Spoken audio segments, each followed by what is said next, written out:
100 90% ಜನ ಗಂಡು ಮಕ್ಕಳು ಜಾಸ್ತಿ ಇಂಪಾರ್ಟೆನ್ಸ್ ಕೊಟ್ಟು ಮೆಸೇಜ್ ಮಾಡ್ತಾ ಇದಾರೆ ಅಂತ ಅಂದ್ರೆ ನೆಕ್ಸ್ಟ್ ಪ್ರಪೋಸ್ ಮಾಡಕ್ಕಂತಾನೆ ಸ್ಟಾರ್ಟಿಂಗ್ ಏನ್ ಬೇಡ ಅಂದ್ರೂ ಮೆಸೇಜ್ ಮಾಡೋದೆ. ಅಯ್ಯೋ ಅಯ್ಯೋ ಚಿನ್ನ ಬಂಗಾರಿ ತಿಂದ್ಯಾ ತಿಂದಿಲ್ವಾ ನಾನ್ ಬರ್ಲಾ ತಿನ್ಸಕ್ಕೆ. ಓಕೆ ಅವ್ನು ನನ್ನ ಇಷ್ಟಪಡ್ತಾ ಇದ್ದಾನೆ ಅಂತ ಏನೋ ಅನ್ಸಲ್ವಾ? ಇಲ್ಲ, ಅವ್ರು ಬಾಯ್ ಬಿಟ್ಟು ಹೇಳ್ಬೇಕಲ್ವಾ, ನಮ್ಗೆ ಏನು ಅನ್ಸುತ್ತೆ. ಒಂದು ಹುಡುಗ ಬೆಸ್ಟ್ ಫ್ರೆಂಡ್ ಆಗಿ ಕೇಳೋ ತರ ನಾನು ಥಿಂಕ್ ಮಾಡಿ ಆನ್ಸರ್ ಮಾಡಿದ್ದೆ. ನಾನು ಇವತ್ತು ಒಂದು ಕ್ಲಾರಿಟಿ ಕೊಟ್ಬಿಡ್ತೀನಿ ನಿಮ್ಗೆ. ವಿಡಿಯೋ ನೋಡ್ತಾ ಇರೋರ್ಗು, ಗಂಡು ಮಕ್ಕಳು ಯಾವ್ದಾದ್ರು ಹುಡುಗಿನ ಜಾಸ್ತಿ ಕೇರ್ ಮಾಡ್ತಾ ಇದಾರೆ, ದೇವರನ್ನ ಫ್ರೆಂಡ್ ಆಗಂತೂ ಕೇರ್ ಮಾಡ್ತಾ ಇರಲ್ಲ.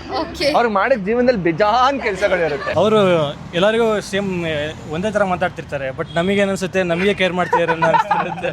ಜೀವನದಲ್ಲಿ ಬದಲಾಗಿ ಜೀವನದಲ್ಲಿ ಮುಂದೆ ಬರ್ರಿ, ಬೇಗ ಹುಡುಗಿರ್ ಕೈ ಕೊಟ್ರೆ ಹಿಂದೆ ಬೀಳ್ಬೇಡ್ರಿ, ಅವ್ರಿಗೂ ಸ್ವಲ್ಪ ಮೇಲೆ ಬನ್ರಿ. ಏನ್ ಮಾತಂತ ಹೇಳಿದ್ರಿ ಸರ್ ನೀವು, ರಿಯಲಿ ಹ್ಯಾಟ್ಸ್ ಆಫ್ ಸರ್. ಎಲ್ರಿಗೂ ನಮಸ್ಕಾರ, welcome back to new video. ಎಷ್ಟೋ ಜನರ ಜೀವನದಲ್ಲಿ ಈ ಒಂದು ಘಟನೆ ನಡೆದೇ ಇರುತ್ತೆ. ಸೊ ಆ ಥರ ನಡೆದಿರೋ ಘಟನೆ ಬಗ್ಗೆ ಇವತ್ತು ಚರ್ಚೆ ಮಾಡಬೇಕು ಅಂತ ಹೇಳಿ ನಮ್ಮ ಮಹಾಜನತೆಗೆ ಹೋಗಿ ಒಂದಿಷ್ಟು ಪ್ರಶ್ನೆಗಳನ್ನ ಕೇಳ್ತೀನಿ. ಸೊ ಆ ಘಟನೆ ಏನು, ಏನು ಕೇಳ್ತೀನಿ ಅನ್ನೋದು ಮುಂದೆ ನಿಮಗೆ ಗೊತ್ತಾಗುತ್ತೆ. ಇವಾಗ ವಿಡಿಯೋ ಶುರು ಮಾಡೋಣ ಬನ್ನಿ. ನಿಮ್ಮ ಹೆಸರು? ವೈಷ್ಣವಿ. ನಿಮ್ಮ ಹೆಸರು? ರಕ್ಷಾ. ಸೊ ನಿಮ್ಮಿಬ್ರಿಗೂ ಒಂದಿಷ್ಟು ಪ್ರಶ್ನೆಗಳನ್ನ ಕೇಳ್ತೀನಿ, ಹಾನೆಸ್ಟ್ ಉತ್ತರ ಕೊಡಬೇಕು, ಯಾವುದೇ ಕಾರಣಕ್ಕೂ ಸುಳ್ಳು ಹೇಳಂಗಿಲ್ಲ. ನಂಗೆ ಗೊತ್ತು ಹೆಣ್ಮಕ್ಳು ಸುಳ್ಳು ಹೇಳಲ್ಲ, ನಾವು ಹೇಳೋದು ಸುಳ್ಳು. ಜಸ್ಟ್ ಕಿಡಿಂಗ್, ಬಟ್ ನಂಗೆ ಗೊತ್ತು ಸತ್ಯ ಹೇಳ್ತೀರಾ ಅಂತ ಹೇಳಿ. ಫಸ್ಟ್ ಕ್ವಶನ್ ಬಂದ್ಬಿಟ್ಟು, ಯಾರಾದ್ರೂ ನಿಮ್ಮನ್ನ ನೋಡ್ತಾ ಇದ್ದಾರೆ, ನಿಮ್ಮನ್ನ ಅಬ್ಸರ್ವ್ ಮಾಡ್ತಾ ಇದ್ದಾರೆ ಅಂದ್ರೆ ನಿಮ್ಗೆ ಗೊತ್ತಾಗುತ್ತಾ ಗೊತ್ತಾಗಲ್ಲ? ಅಫ್ಕೋರ್ಸ್ ಗೊತ್ತಾಗುತ್ತೆ. ಅಫ್ಕೋರ್ಸ್ ಗೊತ್ತಾಗತ್ತಾ? ಗೊತ್ತಾಗುತ್ತೆ. ಗೊತ್ತಾಗುತ್ತೆ 100% ಶೋರ್ ಆಗಿ ಗೊತ್ತಾಗುತ್ತೆ. ಶೂರಾಗಿ ಗೊತ್ತಾಗತ್ತೆ. ಗೊತ್ತಾಗುತ್ತೆ ಗೊತ್ತಾಗತ್ತಾ? ಗೊತ್ತಾಗುತ್ತೆ ಗೊತ್ತಾಗತ್ತೆ. ಗೊತ್ತಾಗುತ್ತೆ ಫೀಲ್ ಆಗುತ್ತೆ. ಗೊತ್ತಾಗುತ್ತೆ ಗೊತ್ತಾಗುತ್ತೆ ಗೊತ್ತಾಗುತ್ತೆ.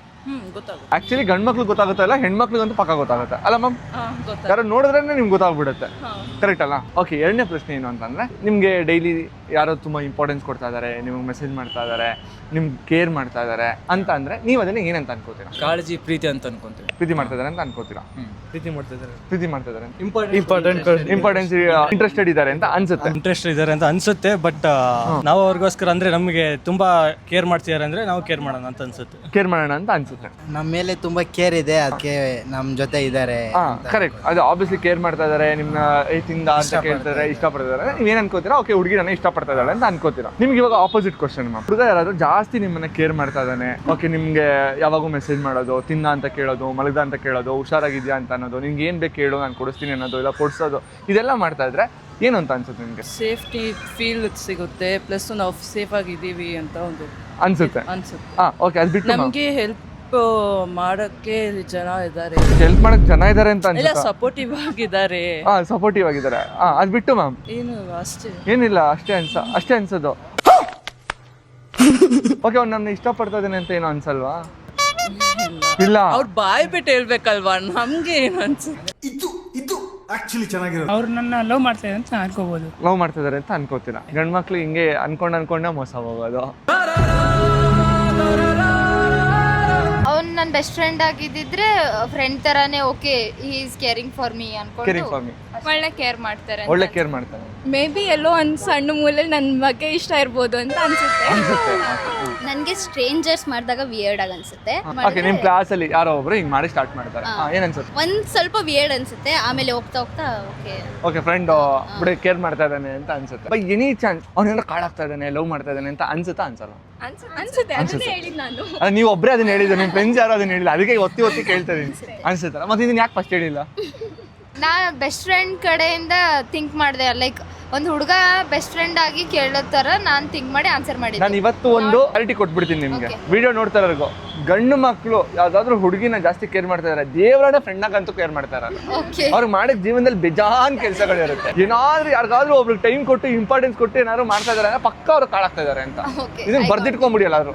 ಮ್ಯಾಮ್ ಆಕ್ಚುಲಿ ಕ್ವಶನ್ ಏನ್ ಗೊತ್ತಾ ಮ್ಯಾಮ್, ಇವಾಗ ನಾನು ಈ 3 ಜನ ಹುಡುಗರನ್ನ ಕೇಳಿದೆ, ನಿಮ್ಗೆ ಯಾವ್ದಾದ್ರು ಒಂದು ಹುಡುಗಿ ಬಂದು ನಮ್ಗೆ ಮೆಸೇಜ್ ಮಾಡಿದ್ಲು, ಕೇರ್ ಮಾಡ್ತಾ ಇದ್ದಾಳೆ, ಊಟ ತಿಂದ ಅಂತ ಕೇಳೋದು, ನಿಂಗೆ ಏನ್ ಇಷ್ಟ ಅನ್ನೋದು, ಕರೆಕ್ಟ್ ಟೈಮ್ ಮಲ್ಕೋ, ಹುಷಾರಾಗಿರೋ, ಸೇಫ್ ಆಗಿ ರೀಚ್ ಆದ, ಸೇಫ್ ಆಗಿ ಬಂದ ಎಲ್ಲ ಕೇಳಿದ್ರೆ ನಮ್ಗೆ ಏನ್ ಅನ್ಸುತ್ತೆ ಅಂದ್ರೆ, ಓ ಹುಡುಗಿ ನಮ್ನ ಇಷ್ಟ ಪಡ್ತಾ ಇದ್ದಾಳೆ ಅಂತ ನಾವ್ ಅನ್ಕೋಬಿಡ್ತೀವಿ. ಅಂದ್ರೆ ಹುಡುಗಿ ಇಷ್ಟ ಪಡ್ತಾ ಇರಲ್ಲ, ಅದು ಬೇರೆ ಪ್ರಶ್ನೆ. ನಾವ್ ಅನ್ಕೊಳೋದು ಹುಡುಗಿ ನಮ್ಮ ಸಕ್ಕಾಬಡೆ ಇಷ್ಟ ಪಡ್ತಾ ಇದ್ದಾಳೆ, ಜೀವನದಲ್ಲಿ ನಾನೇ ಲಕ್ಕಿಯೆಸ್ಟ್ ಫೆಲ್ಲೋ, ನನ್ಗಿಂತ ಹುಡುಗಿ ಸಿಕ್ಕಿದಾಳೆ ಅಂತ ಅನ್ಕೊಂತೀವಿ. ಕರೆಕ್ಟಾ ಇಲ್ಲ ಬ್ರೋ? ನಂಗೂ ಅನ್ಸಿದೆ ಬ್ರೋ. ನಿಮ್ಗೂ ಅನ್ಸಿದ್ಯಾ? ಆದ್ರೆ ಈಗ ನುರಿತಾ ಇದೆಯಲ್ಲ, ಇದನ್ನ ಮಾತ್ರ ನೋಡಕ್ ಆಗ್ತಾ ಇಲ್ಲ. ಇಬ್ರು ಕೇರ್ ಮಾಡ್ತಾರೆ, ಇಬ್ರಲ್ಲಿ ನಾನು ಒಬ್ಬರನ್ನ ತುಂಬಾ ಏನೋ ಹಂಗೆ ಅನ್ಕೊಂಡಿದ್ರಿ ನೀವೆಲ್ಲ ಬ್ರೋ, ಗಂಡ್ ಜಾತಿಗಳೆಲ್ಲ ಹಿಂಗೆ ಅನ್ಕೊಳೋದು. ಹುಡುಗಿರ್ದು ಕಾಮನ್ ನೇಚರೇ ಕೇರಿಂಗ್ ಅಲ್ಲ ಬ್ರೋ. ಹಾ ಅದನ್ನ ಹುಡುಗರು ಕೆಲವೊಂದ್ಸಲ ಮಿಸ್ಅಂಡರ್ಸ್ಟ್ಯಾಂಡಿಂಗ್ ಮಾಡ್ಕೊಂತಾರೆ. ಅವರು ಎಲ್ಲರಿಗೂ ಸೇಮ್ ಒಂದೇ ಥರ ಮಾತಾಡ್ತಿರ್ತಾರೆ, ಬಟ್ ನಮಗೇನು ಅನ್ಸುತ್ತೆ ನಮಗೆ ಕೇರ್ ಮಾಡ್ತಿದ್ದಾರೆ ನಾವು ಆ್ಯಕ್ಚುಲಿ ಫ್ಲರ್ಟ್ ಮಾಡ್ತಾ ಇರ್ತೀವಿ, ಅದ್ರೆ ಗೊತ್ತಾಗ್ತಿರಲ್ಲ ಅವರಿಗೆ. ಕರೆಕ್ಟಾಗಿ ಟು ದ ಪಾಯಿಂಟ್ ಹೇಳಿದ್ರಿ. ಆಕ್ಚುಲಿ ನಾವು ಅವ್ರು ಎಲ್ಲರ ಹತ್ರನೂ ಹಂಗೆ ಮಾತಾಡ್ತಾ ಇರ್ತಾರೆ, ನಾವು ನಾವೇ ಸ್ಪೆಷಲ್ ಒಂಥರ ಜೀನಿಯಸ್ ಎಲ್ಲ ಅನ್ಕೊಂಡಿರ್ತೀವಿ, ಆಮೇಲೆ ಲಾಸ್ಟಿಗೆ ಗೊತ್ತಾಗುತ್ತೆ ಚಂಬು ನಮಗೆ ಅಂತ. ಇವತ್ತು ಇದಕ್ಕೆ ಕ್ಲಾರಿಟಿ ಸಿಗ್ಬೇಕು ಅಂತಾನೆ ಕೇಳಿದೆ, ಬಟ್ ನೀವು ಸಖತ್ತಾಗಿ ಹೇಳಿದ್ರಿ ಮ್ಯಾಮ್. ಹುಡುಗಿರು ಅನ್ಕೊಳೋದು ಓ ನಮಗೂ ಜನ ಇದ್ದಾರೆ, ಸಿಕ್ಕಾಪಟ್ಟೆ ಕೇರ್ ಮಾಡ್ತಾನೆ, ಆದರೆ ಅದನ್ನ ಲವ್ ಅಂತ ಅನ್ಕೊಳಲ್ಲ. ಆದರೆ ಹುಡುಗರು ಇದನ್ನ ಲವ್ ಅಂತ ಅನ್ಕೋತಾರೆ. ಸೊ ಇದ್ರಲ್ಲಿ ಮಿಸ್ಟೇಕ್ ಯಾರ್ದು? ಆನೆಸ್ಟ್ ಆಗಿ ಮಿಸ್ಟೇಕ್ ಬಂದು ಅವರು ಇದು ನೆನ್ಸ್ಕೋದಷ್ಟೇ. ಲೈಕ್ ಗರ್ಲ್ಸ್ ಮೇಲೂ ತಪ್ಪಿದೆ, ಬಾಯ್ಸ್ ಮೇಲೆ ಅಲ್ಲ ಮ್ಯಾಮ್, ನನ್ನ ದೇವರನ್ನೇ ಗರ್ಲ್ಸ್ ಮೇಲೆ ತಪ್ಪಿದೆ ಅಂತ ಹೇಳಲ್ಲ ಮ್ಯಾಮ್. ಗರ್ಲ್ಸ್ ಕರೆಕ್ಟ್ ಆಗಿದ್ದಾರೆ, ನಾವೇ ತಪ್ಪು ma'am. We are not proper. So ಏನಕ್ಕೆ ಈ ಪ್ರಶ್ನೆನ ಕೇಳಿದೆ ಅಂತಂದರೆ, ಎಷ್ಟೊಂದು ಜನ ಗಂಡು ಮಕ್ಕಳು ಈ ಥರ ಹಿಂಗೆ ಓಕೆ ಅವ್ರಿಗೆ ಇಂಪಾರ್ಟೆನ್ಸ್ ಕೊಟ್ಟು 6 ತಿಂಗಳು 1 ವರ್ಷ ಹೋಗಿ ಹುಡುಗಿ ಹತ್ರ ಹೋಗಿ ನಾನು ನಿನ್ನ ಇಷ್ಟಪಡ್ತಾ ಇದ್ದೀನಿ ಅಂತ ಹೇಳಿ ಪ್ರಪೋಸ್ ಮಾಡಿದಾಗ ಅವಾಗ ಹುಡುಗಿರು ಒಂದು ಡೈಲಾಗ್ ಹೇಳ್ತಾರೆ. ಏನು ಹೇಳಿ? ಫ್ರೆಂಡಾಗಿ ನೋಡಿದ್ದೆ. ನೀವು ಒಬ್ಬರೇ ಸತ್ತ ಮಾತಾಡ್ತಾರೆ. ಫ್ರೆಂಡ್ ಆಗಿ ನೋಡಿದ್ದೆ, ಬಟ್ ನೀನ್ ಈ ತರ ಮಾಡ್ತಿದ್ಯ ಅಂತ ಎಕ್ಸ್ಪೆಕ್ಟ್ ಮಾಡಿದ್ದಿಲ್ಲ ಅಂತ ಲಾಸ್ಟ್ಲಿ ಎಲ್ಲಾ ಹುಡುಗರು ಒಂದೇ ತರ, ನೀವೆಲ್ಲ ಹುಡುಗರು ಒಂದೇ ತರ ತರ ವೇಲ್ ನೋಡಿದ್ದೆ ಇಲ್ಲ ನನ್ನ ಬೆಸ್ಟ್ ಫ್ರೆಂಡ್ ಅನ್ಕೊಂಡಿದ್ದೆ, ನೀನು ಹಿಂಗೆ ಮಾಡ್ಬಿಟ್ಟ. ಸೊ ಇದೆಲ್ಲ ಹೇಳ್ತಾರಲ್ಲ. ಸೊ ನನ್ನ ಪ್ರಶ್ನೆ ಇರೋದು ಯಾಕೆ? Very simple.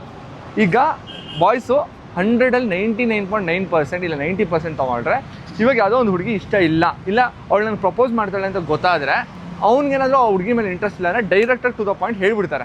ನೀನು ನಂಗೆ ಮೆಸೇಜ್ ಮಾಡೋಣ, ಇಲ್ಲಾಂದ್ರೆ ಅವ್ರು ರಿಪ್ಲೈ ಮಾಡೋಕೆ ಹೋಗೋಲ್ಲ, ನಂಗೆ ನೀನು ಇಷ್ಟ ಇಲ್ಲ ಅವರು ಸುಮ್ಮನಿದ್ಬಿಡು ಅಂತ ಹೇಳ್ತಾರೆ. ಹೇಳಲ್ವಾ? ಹೇಳ್ತಾರೆ. ಅವರು ಲಾಸ್ಟ್ವರೆಗೂ ಗೊತ್ತಿದ್ರು ಸುಮ್ಮನೆ ಇದ್ದು ಪ್ರಪೋಸ್ ಮಾಡಿದಾಗ ನಾನು ನಿನ್ನ ಥರ ಫ್ರೆಂಡ್ ಥರ ನೋಡ್ತಾ ಇದ್ದೆ, ಹಿಂಗೆ ಅಲ್ವೇ ಅಂತ ಹೇಳಲ್ಲ. ನೀವು ಅಕ್ಸೆಪ್ಟ್? ಸುಳ್ಳಾಗಿದ್ರೆ ಸುಳ್ಳು ಅಂತ ಇಲ್ಲ, ಅಕ್ಸೆಪ್ಟ್ ಮಾಡ್ತೀನಿ, ಅದು ಹೇಳ್ತಾರೆ ತಾನೆ. ಬಟ್ ಯಾಕೆ ಹುಡುಗಿರು ಮಾಡಲ್ಲ ಅನ್ನೋದು ನನ್ನ ಪ್ರಶ್ನೆ.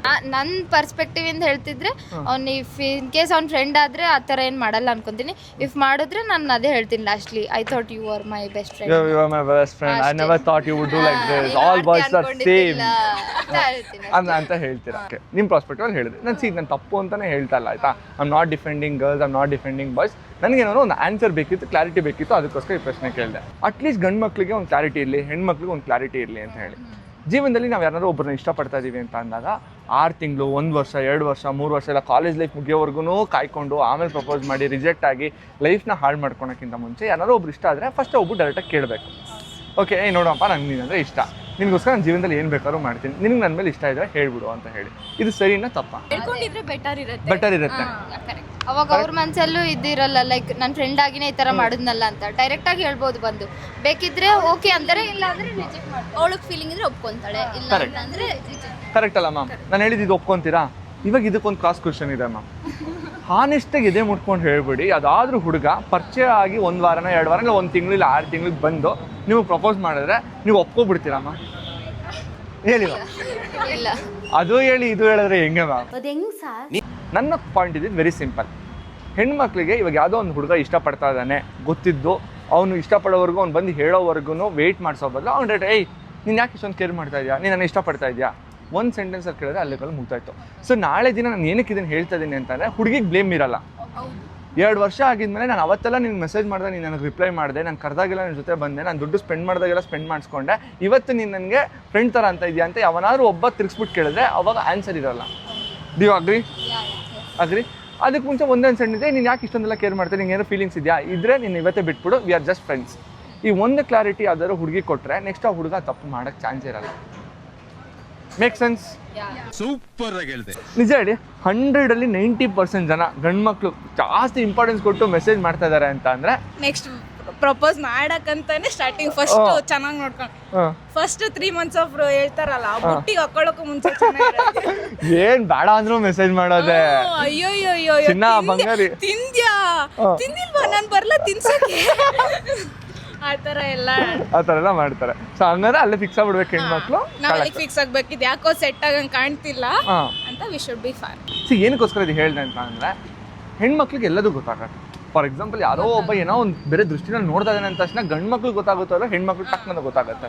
ಸೊ ನೀವು ಹೇಳ್ದಂಗೆ ಯಾರಾದ್ರೂ ಒಬ್ಬ ಇಂಪಾರ್ಟೆನ್ಸ್ ಕೊಡ್ತಾ ಇದ್ದಾನೆ ಅಂದ್ರೆ ಅವ್ರಿಗೆ 100-200% ಗೊತ್ತು, ಇವನು ಫೀಲಿಂಗ್ಸ್ ಇದೆ, ಇವ್ನು ನೆಕ್ಸ್ಟ್ ಪ್ರಪೋಸ್ ಮಾಡ್ತಾನೆ, ಹುಡುಗಿರು ಯಾವ ಲೆಕ್ಕದಲ್ಲಿ ಯೋಚನೆ ಮಾಡ್ಬೋದು ಅಂದ್ರೆ ಇವ್ನು ಇದೇ ಡೇಟಾ ಬೇಕಾ ಪ್ರಪೋಸ್ ಮಾಡ್ಬೋದು ಅನ್ನೋದನ್ನ ಕೂಡ ಗೆಸ್ ನಾವ್ ಮಾಡ್ಬೋದು. ಅದ್ನಾಗ್ಲೇ ಡಿಸ್ಕಸ್ ಮಾಡಿರ್ತೀವಿ, ಇವತ್ತು ಹೇಳಿದಾನೆ ನಾಳೆ ನನ್ನ ಬರ್ಡೇ ದಿನ ಅವ್ನು ಪ್ರಪೋಸ್ ಮಾಡೇ ಮಾಡ್ತಾನೆ.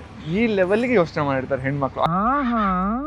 ಅಂಥದ್ರಲ್ಲಿ ಹುಡುಗ ಬಂದು ಹೇಳಿದಾಗ ನಾನು ನಿನ್ನ ಹಂಗೆ ಅನ್ಕೊಂಡೇ ಇರ್ಲಿಲ್ಲ, ಹುಡುಗರೆಲ್ಲ ಹಿಂಗೆ ಅದು ಇದು ಅಂದಾಗ ಪಾಪ ನನ್ನ ಫ್ರೆಂಡ್ಸ್ ಹೆಂಗೆ ಹತ್ಕೊಂಡ್ಬಂದ್ಬಿಡ್ತಾರೆ, ಮಚ್ಚಾ ಅವಳು ದೇವತೆ ಕಣೋ, ಹಿಂಗೆಲ್ಲ ಅನ್ಕೊಂಡ್ಬಿಟ್ಟಿದ್ಲು, ನಾನೇ ತಪ್ಪು ಮಾಡ್ಬಿಟ್ಟೆ, ನಾನೇ ಪ್ರಪೋಸ್ ಮಾಡ್ಬಿಟ್ಟು ಇವಾಗ ಫ್ರೆಂಡ್ಶಿಪ್ ಹಾಳಾಗೋಯ್ತು, ನಾನು ಮಾತಾಡ್ಸೋದು ಇಲ್ಲ ಇವಾಗ ಹಂಗಂತಾರೆ. ನನಗೆ ಅವಾಗ ಹೆಂಗೆ ಕುದಿತಾ ಇರುತ್ತೆ ನನಗೆ ಗೊತ್ತು. ಓಕೆ, ಇವಾಗ ನನ್ನ ಪ್ರಶ್ನೆ ಇರೋದು, ಏನಕ್ಕೋಸ್ಕರ ಹೆಣ್ಮಕ್ಳು ಹಿಂಗೆ ಮಾಡ್ತಾರೆ ಅಂತ ನಿಮಗೆ ಅನ್ಸುತ್ತೆ? Just because to gain sympathy. Maybe attention seek ಮಾಡ್ತಿರ್ಬೋದು, ಲೈಕ್ ಸ್ವಲ್ಪ ಕಾಡ್ಸೋಣ, ಕಾಯಿಸ್ಬಿಟ್ಟು ಆಮೇಲೆ ಒಪ್ಕೊಳ್ಳೋಣ, ನೋಡೋಣ ಅವ್ನು ನಾನು ಬಿಟ್ಟಿರ್ತಾನ ಇಲ್ಲ ಅಂತ. ಗೈಸ್, ಟೆಸ್ಟ್ ಮಾಡೋದು ನನಗಿದು ಟೆಸ್ಟು ಅಂತ ಗೊತ್ತಿರಲಿಲ್ಲ. ನೀವು ಈಗ ಒಂದು ಹುಡುಗನ ಇಷ್ಟಪಟ್ಟಿರ್ತೀರಾ ಅಂತ ಅನ್ಕೊಳ್ಳಿ, ಆ ಹುಡುಗ ಯಾವುದೋ ಒಂದು ಹುಡುಗಿನ ಇಷ್ಟಪಟ್ಟು ಅವ್ನು ಮದುವೆ ಆಗ್ತಾನೆ, ನೀವು ಇನ್ನೂ ಆ ಹುಡುಗನ ನೆನಪಲ್ಲೇ ಇಡ್ತೀರಾ? ಚಾನ್ಸ್ ಇಲ್ಲಲ್ಲ. ಟ್ರೂ ಆಗಿ ಲವ್ ಮಾಡಿದ್ರೆ ಕನ್ಫರ್ಮ್ ಇರ್ತೀನಿ, ಬಟ್ ನಿಮ್ಗೆ true love not true love ಹುಡುಗಿ ಜೊತೆ ಸಂತೋಷ ಆಗಿದ್ರೆ ಓಕೆ. ನೀವು ಮೂವ್ ಆನ್ ಆಗ್ತೀರಾ? ಮೂವ್ ಆನ್ ಆಗಿದ್ದಾನೆ ಅಂದಮೇಲೆ it was my bad time. ಇವಾಗ ನನ್ನ ಲೈಫಲ್ಲೂ ಯಾರೋ ಒಬ್ಬನು ಬರ್ತಾನೆ, let me also move on. Person ಬಂದರೆ ಅಫ್ಕೋರ್ಸ್ ಮೂವ್ ಆಗೋದು ತಪ್ಪೇನೋ ಅಂತ ಅನ್ಸೋದು. ನಿಜ ತಪ್ಪಲ್ಲ ರೀ. ನೀವು ಜೀವನದಲ್ಲಿ ಮೂವ್ ಆನ್ ಆಗ್ತೀರಾ ಇಲ್ಲ ಅದೇ ಹುಡುಗಿ ನೆನಪಲ್ಲಿ ಇಡ್ತೀರಾ? ಆ ಹುಡುಗಿ ಮರೆಯೋಕ್ಕಾಗಲ್ಲ, ಬಟ್ ಏನು ಆಬ್ವಿಯಸ್ಲಿ ಏನೂ ಮಾಡೋಕ್ಕಾಗಲ್ಲ. ನಮ್ಮ ಪೇರೆಂಟ್ಸ್ಗೋಸ್ಕರ ಮೂವ್ ಆನ್ ಆಗ್ಬೇಕು. ನೆನಪು ಅಂತ ಇರುತ್ತೆ ಅದು. ಇವಾಗೆಲ್ಲ ಸಾಯ್ತಾನೆ ಹುಡುಗರು ಒಂದ್ಸಲ ಇಷ್ಟಪಟ್ಟರೆ ಅವಳು ಮಗಳ ಮದುವೆ ಆಗಲಿ ನಮ್ಮ ಬಿಟ್ಟು ಹೋಗ್ಲಿ ಬದಲಾಗಿ ಮಕ್ಕಳಾಗಿರಲಿ, ಬಟ್ ಅವಳಿಗೆ ವಾಪಸ್ ಬಂದರೂ ಎಕ್ಸೆಪ್ಟ್ ಮಾಡ್ಕೊತೀನಿ ನಾವು ಹುಡುಗರಾದ್ರೆ, ಬಟ್ ಮರೆಯೋಕ್ಕಂದ್ರೆ ಸಾಧ್ಯ ಇಲ್ಲ ಅದು. ಅಲ್ಲ, ನಾನು ಕೇಳಿದೆ ನೀವು ಜೀವನದಲ್ಲಿ ಮೂವ್ ಆನ್ ಆಗ್ತೀರಾ ಇಲ್ಲ ಮೂವ್ ಆಗಲ್ಲ? ಮೂವ್ ಆನ್ ಆಗ್ತೀನಿ, ಬಟ್ ಅವಳ ನೆನಪು ಮಾತ್ರ ಯಾವತ್ತೂ ಮರೆಯೋಕ್ಕಾಗಲ್ಲ. ಏನು ಮಾಡ್ತೀರಾ? ನಾವು ಅಲ್ಲಿ ಅವ್ರ ನೆನಪಲ್ಲೇ ಕರ್ಕೊಂಡು ಸಾಯ್ತೀವಿ. ಫ್ಯಾಮಿಲಿ ನಾನು ಸ್ವಲ್ಪ ತುಂಬ ಕಷ್ಟಪಡ್ತಾ ಇದ್ರೆ ಅವಾಗ ಫ್ಯಾಮಿಲಿ ಮಾತು ಕೇಳ್ತೀವಿ ಅಷ್ಟೇ. ಅವಾಗ ಫ್ಯಾಮಿಲಿ ಮಾತು ಕೇಳ್ತೀರಾ? ಸೊ ಜೀವನದಲ್ಲಿ ಹೆಣ್ಮಕ್ಳೇ ಆಗಲಿ ಗಂಡು ಮಕ್ಳೇ ಆಗಲಿ ಜೀವನದಲ್ಲಿ ಪ್ರೀತಿ ಸಿಕ್ಕಿಲ್ಲ ಅಂತ ಅಂದಾಗ ಅವ್ರದೇ ಗುಂಗಲಿರೋದು ಅದು ತಪ್ಪು ಬ್ರಾ. ಜೀವನದಲ್ಲಿ ನಿಮಗೆ ಅಂತ ಫ್ಯಾಮಿಲಿ ಇದ್ದಾರೆ, ಫ್ಯಾಮಿಲಿ ಕಷ್ಟದಲ್ಲಿರಲಿ ಸುಖದಲ್ಲಿರಲಿ ಫ್ಯಾಮಿಲಿಗೋಸ್ಕರ ಬದುಕಬೇಕು. ಸೊ ಪ್ರೀತಿದವ್ರಿಗೆ ಇನ್ನೊಂದು ಲೈಫ್ ಇದೆ ಅಂದಮೇಲೆ ಪ್ರೀತಿ ಮಾಡಿದವ್ರಿಗೆ ಇನ್ನೊಂದು ಲೈಫ್ ಇರಲ್ವಾ? ಇಬ್ರಿಗೂ ಲೈಫ್ ಇರುತ್ತೆ. ಕೇಳಲ್ವಲ್ಲ, ಏನು ಮಾಡೋದು? ಅದು ಕೇಳಬೇಕು ಅಂತಾನೆ ವಿಡಿಯೋ ಮಾಡ್ತಾ ಇರೋದಲ್ಲ. ಜೀವನದಲ್ಲಿ ಬದಲಾಗಿ, ಜೀವನದಲ್ಲಿ ಮುಂದೆ ಬರ್ರಿ, ಬೇಗ ಹುಡುಗರು ಕೈ ಕೊಟ್ರೆ ಹಿಂದೆ ಬೀಳ್ಬೇಡ್ರಿ, ಅವ್ರಿಗೂ ಸ್ವಲ್ಪ ಮೇಲೆ ಬನ್ರಿ. ಎಂತಹ ಮಾತು ಹೇಳಿದ್ರೆ ತಂದೆ. ಏನೋ ಲಾಸ್ಟ್ ಅಲ್ಲಿ ಹೇಳಿದ್ರೆ ಸಖತ್ತಾಗಿ ಹೇಳೋದು. ಫುಲ್ ಮಾಡೋ ಮಿಸ್ಟೇಕ್ ಅನ್ಸುತ್ತೆ. ಅದೇ ಅಯ್ಯೋ ಅವಳು ನೆನಪು ಹೋಗ್ತಾ ಇಲ್ಲ ಅನ್ಬಿಟ್ಟು ಎಣ್ಣೆ ಹೊಡಿಯೋದು, ಇಲ್ಲ ಅವಳು ನೆನಪು ಅವ್ರದ್ದು ಹೆಲ್ತೆ, ನಮ್ದೇನ ಆಗಲ್ಲ. ಥಿಂಕ್ ಮಾಡ್ಬೇಕು, ಅವರಿಗೂ ಒಬ್ರು ಪೇರೆಂಟ್ಸ್ ಇರ್ತಾರೆ, ಅವ್ರನ್ನು ನೋಡ್ಕೊಳ್ಬೇಕು ಅಂತ. ಅದನ್ನೆಲ್ಲ ಥಿಂಕ್ ಮಾಡ್ದಲ್ಲಿ ಯಾರೋ ಮಧ್ಯದಲ್ಲಿ ಬಂದ್ರು ಅಂತ ಅವ್ರ ಬಗ್ಗೆನೇ ಥಿಂಕ್ ಮಾಡ್ಕೊಂಡು. ಎಕ್ಸಾಕ್ಟ್ಲಿ. ಸೊ ಆ್ಯಕ್ಚುಲಿ ನಿಜ ಹೇಳಲ್ಲ, ಇದನ್ನ ಎಷ್ಟೊಂದು ಜನ ಒಪ್ಪಲ್ಲ. ಅಪ್ಪ ಅಮ್ಮನ ಸಾಕೋದು ಗಂಡು ಮಕ್ಕಳು, ಅಪ್ಪ ಅಮ್ಮನ ನೋಡ್ಕೊಳೋದು ಚೆನ್ನಾಗಿ ನೋಡ್ಕೊಳೋದು ಗಂಡು ಮಕ್ಕಳು ಅಂತಾರೆ. ಬಟ್ ಈಗಿನ ಕಾಲದಲ್ಲಿ ಅಪ್ಪ ಅಮ್ಮನ ಏನಾದ್ರು ಚೆನ್ನಾಗಿ ನೋಡಿಕೊಂಡು ಅಪ್ಪ ಅಮ್ಮನ ಕೇರ್ ಮಾಡಿ ಅಪ್ಪ ಅಮ್ಮ ಚೆನ್ನಾಗಿರ್ಬೇಕು ಅಂತ ಏನಾದರೂ ಥಿಂಕ್ ಮಾಡ್ತಾರೆ ಅಂದರೆ ಅದು ಗಂಡು ಮಕ್ಳಿಗಿಂತ ಹೆಣ್ಮಕ್ಳು ಜಾಸ್ತಿ ಜನ್ರೇಷನಲ್ಲಿ. ಸೊ ಅದಕ್ಕೆ ಹೇಳೋದು, ಜೀವನದಲ್ಲಿ ಯಾರನ್ನಾದ್ರೂ ಪ್ರೀತಿ ಮಾಡಿ ಅವ್ರು ಯಾರನ್ನಾದ್ರೂ ಪ್ರೀತಿ ಮಾಡ್ಕೊಂಡು ಅವ್ರ ಲೈಫಲ್ಲಿ ಮೂವ್ ಆನ್ ಆದರೆ ನಿಮಗೂ ಒಂದು ಲೈಫ್ ಇದೆ, ನೀವು ಮೂವ್ ಆನ್ ಆಗಿ ನಿಮ್ಮ ಅಪ್ಪ ಅಮ್ಮನ ಚೆನ್ನಾಗಿ ನೋಡ್ಕೊಳ್ಳಿ. So this things I wanted to make them clear, understand. ಅದಕ್ಕೋಸ್ಕರ ಪ್ರಶ್ನೆ ಕೇಳಿದೆ. ನಿಮ್ಮ ಅಷ್ಟು ಜನ ಮಾತ್ರ ಸಿಕ್ಕಾಪಟ್ಟೆ ಖುಷಿ ಆಯಿತು. Thank you so much. Thank you. ನೋಡಿದ್ರಲ್ಲ ನಮ್ಮ ಜನ ಹೇಗೆಲ್ಲ ಉತ್ತರ ಕೊಟ್ಟರು ಅಂತ ಹೇಳಿ. ಈ ವಿಡಿಯೋ ಮಾಡಿದ ಉದ್ದೇಶ ಇಷ್ಟೇ, ಜೀವನದಲ್ಲಿ ಪ್ರತಿಯೊಬ್ಬ ಮನುಷ್ಯನಿಗೂ ಅವ್ನು ಏನು ಮಾಡ್ತಾ ಇದ್ದಾನೆ ಅನ್ನೋದ್ರ ಮೇಲೆ ಕ್ಲಾರಿಟಿ ಇರಬೇಕು. ನನ್ನ ಪ್ರಕಾರ ಕೇಳೋದಾದರೆ ಪ್ರೀತಿ ಮಾಡೋದಕ್ಕೆ ಹೋಗಬೇಡಿ. ಅಕಸ್ಮಾತ್ ಏನಾದರೂ ಪ್ರೀತಿ ಮಾಡಿದ್ರೆ ಯಾವುದೇ ಕಾರಣಕ್ಕೂ ಪ್ರೀತಿನ ಬಿಟ್ಕೊಡಕ್ಕೆ ಹೋಗಬೇಡಿ. ಹೋಪ್ ನಿಮ್ಗೆ ವಿಡಿಯೋ ಇಷ್ಟ ಆಯ್ತು ಅಂತ ಭಾವಿಸ್ತೀನಿ. ವಿಡಿಯೋ ಇಷ್ಟ ಆಗಿರೋ ಲೈಕ್ ಮಾಡಿ, ಹಾಗೆ ನಿಮ್ಮ ಅನಿಸಿಕೆಗಳನ್ನ ಕಮೆಂಟ್ ಮೂಲಕ ಕಮೆಂಟ್ ಮಾಡಿ ತಿಳಿಸಿ. ಇನ್ನೊಂದು ಇಂಟ್ರೆಸ್ಟಿಂಗ್ ವಿಡಿಯೋ ಸಿಗ್ತೀನಿ. ಅಲ್ಲಿವರೆಗೂ ನಾನು ಮಿಸ್ ಮಾಡ್ಕೋತಾರಿ. ಬಾಯ್. ಪ್ರೀತಿ ಮಾಡಬಾರದು, ಮಾಡಿದರೆ ಜಗಕ್ಕೆ ಹೆದರಬಾರದು.